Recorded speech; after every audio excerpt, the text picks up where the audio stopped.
morning. It's January the 30th, and I wanted to make a little video on how I'm making some homemade bone meal for the garden. My wife just bought us 3 rotisserie chickens from Sam's Club, and she brought them home, and I let them cool, and I pulled all the meat off the bones. We ate one, and then I took and I freeze the other 2 in 1-gallon Ziploc baggies, and we'll when we want to make homemade chicken salad or tacos, it's easy just to pull that meat out of the freezer and thaw it out, and there you go. Just warm it up and you're ready to go. And after I took all the meat off the bone, I took the bone carcasses and broke them all up and put in a stock pot. Excuse me.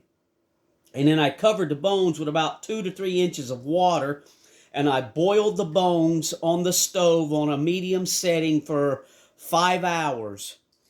And we ended up with 2 quarts of homemade bone broth or chicken stock. And I'll use this when I make a pot of pinto beans, and I'll just use that instead of my water, and it flavors up your pinto beans really nice. But we boiled it until all of the meat come off the bones. It took around 5 hours. And then I took and let it cool. I poured the broth off, strained it, and I let the bones cool. And then I held them over my little wire screen sieve thingy over the sink, and I washed all of the meat remnants, what little bit was left, and the cartilage pieces off of the bones. I washed them a couple of times, and then I put the bones on a cookie sheet after they were nice and clean. You want to get all the meat off of it. And I put the cookie sheet with the bones on it in the oven on 225. I'm not trying to cook the bones. I just wanted to dry them out for 3 hours. I left it for 3 hours, and they become really nice and dry. You can see how nice and easy these bones just snap. They were boiled, and then, well, that's probably a little thick to try to snap. They were boiled, and then they were dried out in the oven on 225 for 3 hours, and then I just cut the oven off last night and let them set. This morning, I'm going to turn these bones. You can see still have the bone marrow in there and everything. It's all dry. We're going to turn that into bone meal. And I take these bones,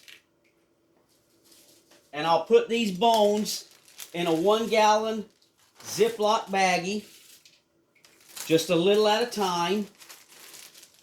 I'll kind of wrap it up real loose.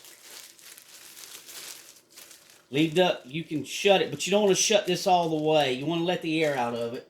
And then I'll wrap this in a towel, and then I'll take it outside with my hammer and just lightly crush these bones down to where I can get them in the blender. If you leave them whole like this and hard and chunky, you'll dull your blades on your blender. And this blender, we only use it for gardening stuff.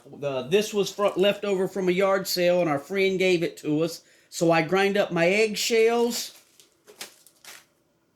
and this bone meal bones. So earlier, I went ahead so I don't have to do it on camera. It's so loud to run this blender. And I ground up some. Let me get a little plate and I'll show you what it ends up looking like.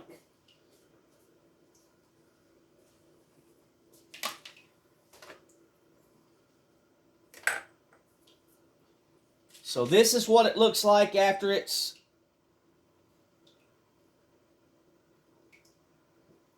you break it down with a hammer in the bag. After it's nice and dried out and very clean, wash them really clean, get all the meat and cartilage off of them, dry them, 225, in the oven for 3-4 hours. If you want to go higher, you can go higher, shorter amount of time. But make sure they're dry. Then put them in a bag, wrap them in a towel, take them outside, and gently beat them down with a hammer to break them down, and then put them in your blender there. Let's see if I can get this. And this is what you end up with. Now this is our homemade bone meal, nice and dry, powdery. And this is some store-bought bone meal that I get at our local hardware store. And this is a 3-pound bag, and I pay right at $7 for this. And prices may go up just a little bit. They seem to creep up every year at our local hardware store, and you can see the difference in it.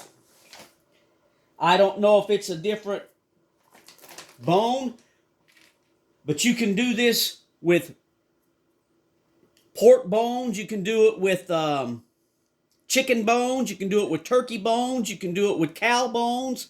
We just happen to have these rotisserie chicken bones, and I thought, well, let me try to do this, and that way I'm not throwing it away, and we can kind of basically eat everything off of the chicken, or eat the chicken and use up everything off of the chicken. So there you go. There's the store-bought. There's the homemade. The only difference is the color, and the store-bought might be grounded a little bit finer, but this is still good. It'll break down in the soil. So there you go. If you want to make you some homemade bone meal,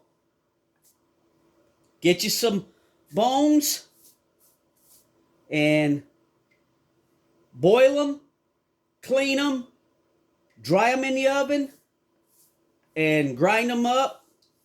And there you have homemade bone meal powder. Thanks for watching.